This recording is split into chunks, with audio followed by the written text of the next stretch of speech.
আসছে, মানুষ শুনবে। না, এই টাকা আমি রাখতে পারবো না। আমার ভোট আমি বিক্রি করব না।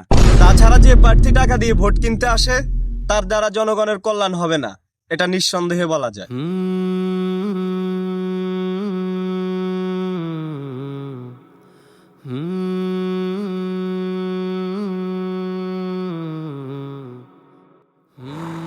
সকাল থেকে হাঁটতে হাঁটতে পুরোই ক্লান্ত হয়ে গেছি, এখন একটু বিশ্রাম নিতে হবে। আর কি বলেন আপনি? এখন কি বিশ্রাম নেওয়ার সময়? এখন অনেক ভোটার বাকি আছে, তাদেরকে টাকা দিতে হবে না? আসছে, মানুষ শুনবে। ভাই দেখেন আমাদের মসজিদের হুজুর, চলেন ওনার কাছে যাই। চলো সবাই চলো। হুজুর,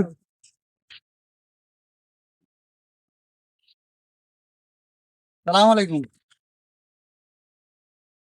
হুজুর দোয়া করবেন, আপনাদের দোয়া ইনশাল্লাহ এবারে প্রার্থী হলাম। এটা কিসের টাকা? আরে রাখেন, ভোটটা আমারে দিয়ে দিন। না, এই টাকা আমি রাখতে পারবো না। আমার ভোট আমি বিক্রি করব না।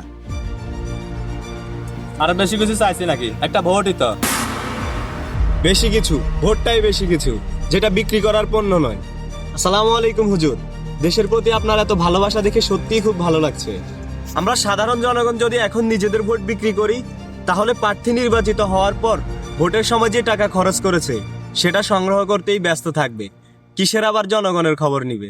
তাছাড়া যে প্রার্থী টাকা দিয়ে ভোট কিনতে আসে তার দ্বারা জনগণের কল্যাণ হবে না, এটা নিঃসন্দেহে বলা যায়। তুই কিন্তু খুব বেশি বাড়াবাড়ি করতেছিস। আর 2 দিন পরে নির্বাচন, এখন কোনো অঘটন ঘটানো যাবে না। চলেন, এখানে আর থাকা যাবে না। তোর নির্বাচনে নিচ্ছি। আসলে দোষ প্রার্থীর না, দোষ আমাদের, দোষ ভোটারের।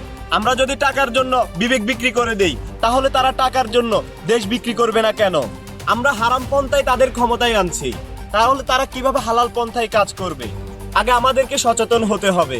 ভোটের আগে টাকার জন্য বিবেক বিক্রি না করে সৎ, যোগ্য, আদর্শবান, দেশপ্রেমিক প্রার্থী নির্বাচিত করব, যে কিনা দেশ ও দেশের মানুষের কল্যাণে কাজ করবে।